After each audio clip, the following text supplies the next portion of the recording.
જો તમારા હાથ પગ બેઠા બેઠા શૂન્ય થઈ જાય છે અથવા હાથ પગમાં કીડીઓ ચાલતી હોય તેવું લાગે છે, અચાનક કરંટ જેવો અનુભવ થાય છે, નસોમાં જકડન કે દુખાવો થાય છે અથવા હાથ પગમાંથી બળતરા નીકળે છે, તો આ એક મેડિકલ સમસ્યા છે જેને ન્યુરોપેથી તરીકે ઓળખવામાં આવે છે. જો તમને અથવા તમારા ઘરમાં કોઈને પણ આ પ્રકારની સમસ્યા હોય તો આજનો આ વિડિયો તમારા માટે ખૂબ જ મહત્વપૂર્ણ છે. ન્યુરોપેથી અવારનવાર ડાયાબિટીસને કારણે થાય છે અથવા શરીરમાં વિટામિન્સ અને મિનરલ્સની ઉણપ, કોઈ ઈજા કે એનિમિયા એટલે કે લોહીની ઉણપ ને કારણે પણ થઈ શકે છે. શરૂઆતમાં આપણે તેને સામાન્ય ગણીને અવગણીએ છીએ, પરંતુ જો સમયસર ધ્યાન ન આપવામાં આવે તો આ સમસ્યા ગંભીર બની શકે છે અને તમારી રોજિંદી પ્રવૃત્તિઓ જેમ કે ચાલવું, બેસવું કે દાદર ચડવામાં પણ મુશ્કેલી ઊભી કરી શકે છે. ચાલો જાણીએ એવા 5 પાવરફુલ સુપર ફૂડ્સ વિશે જે આ સમસ્યાને ઠીક કરવામાં તમારી મદદ કરશે. પહેલી વસ્તુ છે હળદર, ટર્મેરિક. મિત્રો, હળદરમાં કર્ક્યુમિન નામનો ખૂબ જ શક્તિશાળી એન્ટીઓક્સિડન્ટ જોવા મળે છે, જે શરીરમાં સોજો ઓછો કરવાની શક્તિ ધરાવે છે. તે આપણી નસોને ડેમેજ થતી બચાવે છે. કેવી રીતે લેવી?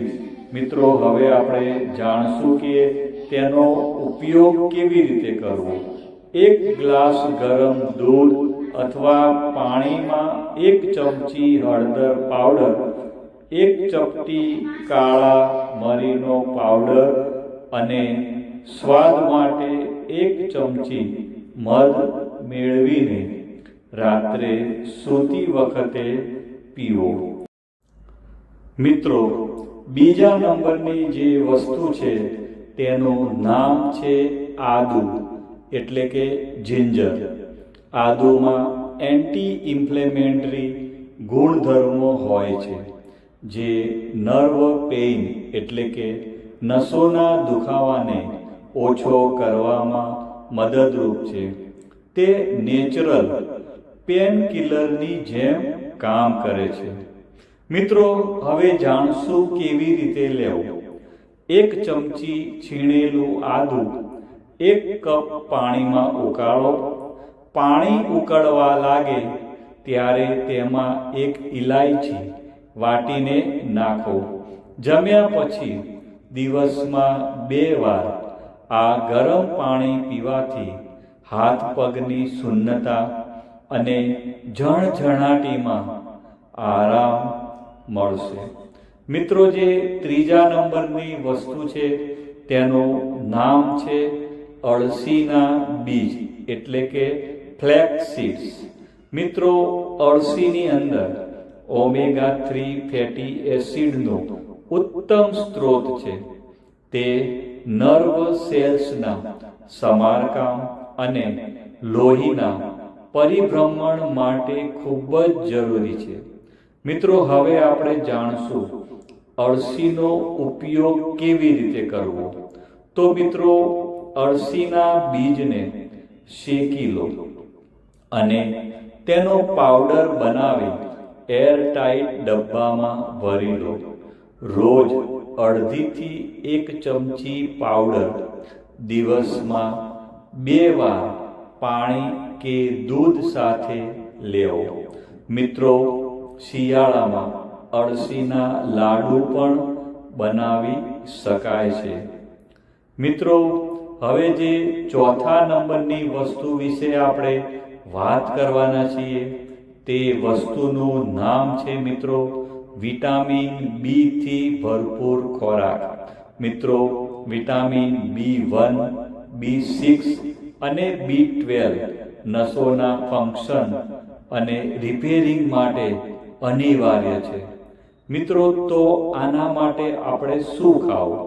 તો દૂધ, પનીર, દહીં, આખા અનાજ, પાલક, ચણા અને સૂર્યમુખીના બીજ. મિત્રો જો ડાયટ આઈડિયા વિશે વાત કરીએ તો તમે નાસ્તામાં મિક્સ નટ્સ એટલે કે ડ્રાય ફ્રૂટ્સ જેવા કે બદામ, અખરોટ અથવા અનાજ લો. લંચમાં પાલક અને ચણાનું સલાડ લો. આ બધી વસ્તુઓ નસોને મજબૂતી આપે છે. મિત્રો હવે 5મા નંબર વિશે વાત કરીએ તો મેગ્નેશિયમ રીચ ફૂડ્સ. મિત્રો મેગ્નેશિયમ એક એવું મિનરલ છે જે નસોને યોગ્ય રીતે કામ કરવામાં મદદ કરે છે. તે સ્નાયુઓ અને બ્લડ શુગરને પણ રેગ્યુલેટ કરે છે. મિત્રો જો એના સ્ત્રોત વિશે વાત કરીએ તો પાલક, બદામ, કાજુ, કોળાના બીજ જેને પમ્પકિન સીડ્સ પણ કહેવાય છે અને બ્રાઉન રાઈસ. મિત્રો જો ઝડપી રેસીપી તો તાજી પાલક, ઝીણી સમારેલી બદામ, કાજુ અને પનીરના ટુકડા મિક્સ કરી તેના પર ઓલિવ ઓઇલ અને લીંબુ નાખીને હેલ્ધી સલાડ બનાવો. આ સલાડ ટેસ્ટી પણ છે અને મેગ્નેશિયમથી ભરપૂર પણ. જો તમે નસોની નબળાઈ કે જણજણાટીથી પરેશાન હોવ તો આ 5 વસ્તુઓ તમારા આહારમાં ચોક્કસ સામેલ કરો. આશા છે કે આ માહિતી તમને ઉપયોગી લાગશે. હસતા રહો, કંઈક નવું શીખતા રહો અને હંમેશા હેલ્ધી રહો.